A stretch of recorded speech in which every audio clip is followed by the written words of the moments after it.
नमस्कार, मैं शारदा पांडे आसान ज़िंदगी किस एपिसोड में आपका स्वागत करती हूँ।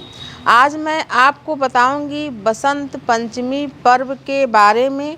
तमाम ऐसे पर्व होते हैं जिसमें कि कन्फ्यूजन रहता है। लोग बाग बोलते हैं कि इस तारीख को नहीं, इस तारीख को है। आप लोगों को भी कन्फ्यूजन है कि बसंत पंचमी 25 को है या 26 को है। ये सभी कुछ आपको मैं बताऊंगी। उसके पहले बताना चाहूँगी कि जैसे कि अभी माघ महीने का ये पर्व चल रहा है, उसमें गुप्त नवरात्रि का शुभ समय चल रहा है। 10 महाविद्याओं की साधना चल रही है।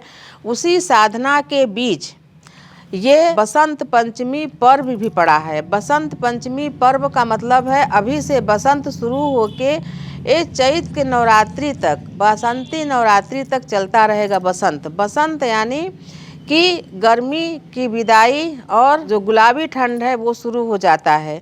आपको बताऊंगी कि कन्फ्यूजन आपको दूर करूंगी कि 25 को है कि 26 को है। उसके पहले आपको बता रही हूँ कि सभी गांव में जहाँ खेत खलिहान है वहाँ पर जो खेतों में सरसों रहती है वो पीली पीली खिली रहती हैं, और सूरजमुखी का फूल खिला रहता है, आम में बौर आता है, महुआ में फूल लग जाता है। और जो अत्यधिक ठंडी से फूल जो मुरझाए रहते हैं, जहाँ पाला वगैरह ज़्यादा बर्फ़ पड़ता है वहाँ नहीं फूल खिल पाते, इस मौसम में जहाँ सामान्य मौसम है वो सब फूल जो मुरझाए हुए रहते हैं वो भी खिल जाते हैं। और सभी का जो मनोदशा होता है वो भी प्रफुल्लित और खुशहाल हो जाता है। ऐसे मौसम में बसंत का ऋतु सभी ऋतुओं का राजा माना जाता है, बसंत ऋतु। तो ये जो बसंत पंचमी जो तिथि है, इस तिथि को ब्रह्मा जी द्वारा प्रकट किया गया था माँ सरस्वती को। तो इस दिन माँ सरस्वती जी का जन्म उत्सव मनाया जाता है। जो वीणा वादनी माँ शारदा हैं वो स्वर्ग लोक में बैठती हैं अपने वीणा को लेकर, और उनका जो उत्पत्ति हुआ है वो ज्ञान को दान करने के लिए उत्पत्ति हुआ है। इसी प्रकार से श्री ब्रह्मा जी माँ लक्ष्मी का भी उत्पत्ति किए थे कि वो धन समृद्धि सभी अपने भक्तों को देकर सुसंपन्न करें। उसी प्रकार से माँ सरस्वती जी का उत्पत्ति सभी को सुबुद्धि देने के लिए किया गया था। तो इस दिन यानी बसंत पंचमी के दिन, सरस्वती के प्रकट उत्सव के दिन जो भी विद्यार्थी हैं, पहले आपको मैं बता दूं कि बसंत पंचमी पर्व 26 जनवरी 2023 दिन गुरुवार के दिन, गुरुवार का दिन होने के कारण इस पर्व का महत्व और भी बढ़ गया है। दिन गुरुवार के दिन कोई 25 तारीख को नहीं मनाया जाएगा। 26 तारीख दिन गुरुवार के दिन बसंत पंचमी मनाई जाएगी। जैसा कि मैं आपको बता रही हूँ बसंत के बारे में, बसंत यानी पीला, चारों तरफ पीले पीले फूल खिले रहेंगे। आम का जो बौर होता है वो भी हल्का पीला लिए हुआ होता है। और इस दिन अगर गुरुवार पड़ गया तो इसको बोलते हैं सोने में 100 गुना सुहागा, सोन पर सुहागा। तो इस दिन का व्रत जो 26 तारीख को व्रत पड़ रहा है, इसमें कोई कन्फ्यूजन नहीं है। 26 तारीख को आप बसंत पंचमी पर्व मनाएं। तो जो विद्यार्थी हैं, विद्यार्थी को ज्ञान का भंडार बोला गया है कि विद्यार्थी ही जो नया नया जो अध्ययन करते हैं उनके मन में उत्साह भी रहता है और नई नई चीज़ों को वो जानते हैं। जो विद्यार्थी हैं जो पढ़ने लिखने में कमज़ोर हैं उनको क्या चाहिए कि इस दिन यानी कि 26 जनवरी 2022 दिन गुरुवार के दिन सूर्य उदय से पहले उठ के व्रत का संकल्प लें। इस दिन अलोना व्रत करें माँ सरस्वती जी के नाम पर। कभी कभी कोई बच्चे, हर चीज़ एक बराबर नहीं होता, पांचों उंगलियां एक बराबर नहीं होती, थोड़ा बहुत कम बेसी होता है। बच्चे जो थोड़ा बहुत दिमाग कम लगा पाते हैं पढ़ने लिखने में, खेलने कूदने में ज़्यादा दिमाग लगता है, या नहीं भी खेलते कूदते हैं तब भी उनका दिमाग थोड़ा कमज़ोर होता है। तो इस दिन से बहुत शुभ ही दिन है गुरुवार का दिन। इस दिन से व्रत शुरू करके अलोना व्रत, अलोना यानी बिना नमक के एक टाइम भोजन खाएँ। और ये जो शुक्ल पक्ष की पंचमी होती है इसमें अगर नहीं आप ज़्यादा कर पाएँ तो कम से कम 5 महीना, और नहीं तो अगर पूरे साल का इस व्रत को कर लें तो आपकी जो ज्ञान बुद्धि है वो प्रखर हो जाएगी, खुल जाएगी। जो बच्चे पढ़ने लिखने में तेज ही हैं उनकी जो पढ़ाई लिखाई है, या जैसे तमाम आप कहावत कहानियाँ भी बड़े लोगों को मुंह से सुनते होंगे कि पहले तो ये बहुत तेज़ था, बहुत ज्ञानी ध्यानी था, फिर ये इधर उधर हो गया, इसका दिमाग भटक गया, इसका दिमाग पढ़ने में नहीं लगा। ऐसे भी आप तमाम कहानियाँ सुनते होंगे। तो जो बच्चे अभी पढ़ने लिखने में तेज भी हैं वो भी अगर इस व्रत को करें तो वो सीधे रास्ते पर चलते रहेंगे। यानी अपने जो ज्ञान अर्जन करने का, जिस भी क्षेत्र में आप ज्ञान अर्जन कर रहे हो उसमें हमेशा वृद्धि ही होगी, आप भटकोगे नहीं।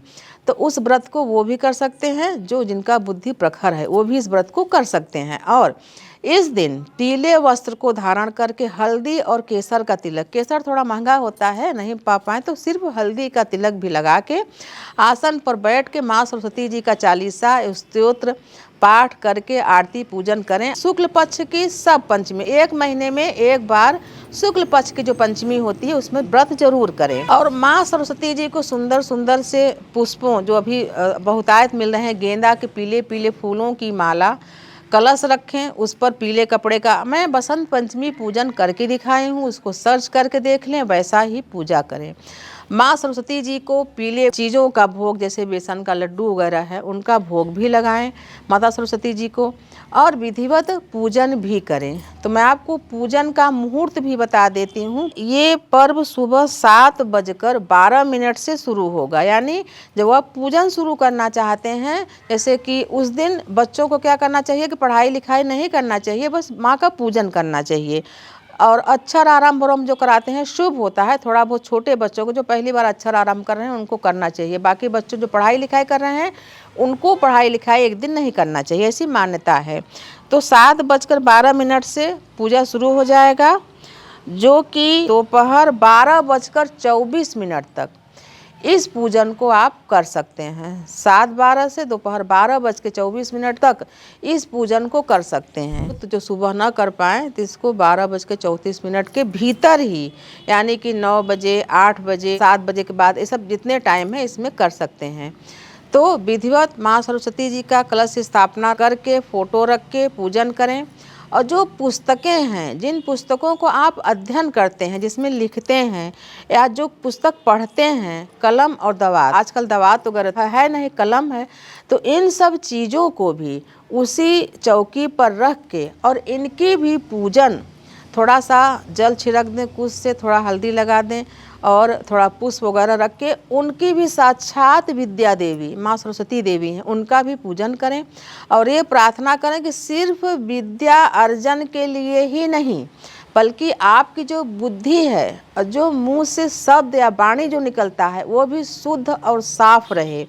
अब शब्द न निकले। जब भी कभी हम किसी को कुछ बोलें तो अगले व्यक्ति को प्रिय हो। कभी कभी कोई लोग ऐसा बोलते हैं कि कटु बोलते ही हैं, अच्छा अपने तरफ से बोलेंगे फिर भी अगले व्यक्ति को बुरा लगता है।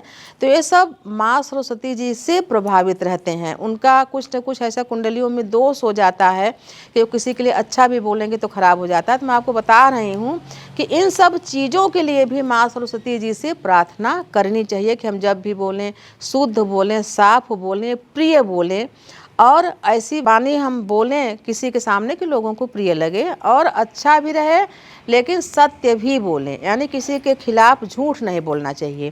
तो मैं आपको बसंत पंचमी पर्व के बारे में बता रही हूँ। अगर आम का बोर मिल जाता है तो वो भी लाके माता जी को चढ़ाना चाहिए।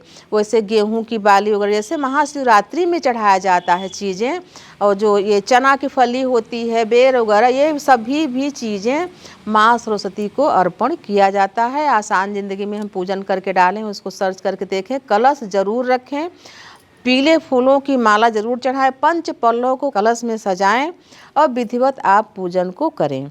तो मैं आपको बताई हूँ बसंत पंचमी पर्व के बारे में, जो कि माँ सरस्वती जी के संबंधित है। उसी प्रकार से अगर कोई कन्या इस पूजन को करना चाहती है तो वो भी कर सकती है, सुहागन भी कर सकती हैं। माँ सरस्वती जी से प्रार्थना कर सकते हैं अपने विवाह के लिए। और सभी पीले वस्तुएं माता को चढ़ाएं, जैसे आप साड़ी वगैरह चढ़ाना चाहते तो पीली चूड़ी, पीली बिंदी, सभी चीज़ें पीली चढ़ा के और किसी सुहागन को दान भी कर सकती हैं। तो मैं आपको बसंत पंचमी के बारे में बताई हूँ। आप सभी के जीवन में बसंत बहार जैसे ही हमेशा जीवन सुखी संपन्न रहे, और ऐसे ही आप हमारे साथ बने रहें, देखते रहें आसान ज़िंदगी। तब तक के लिए नमस्कार।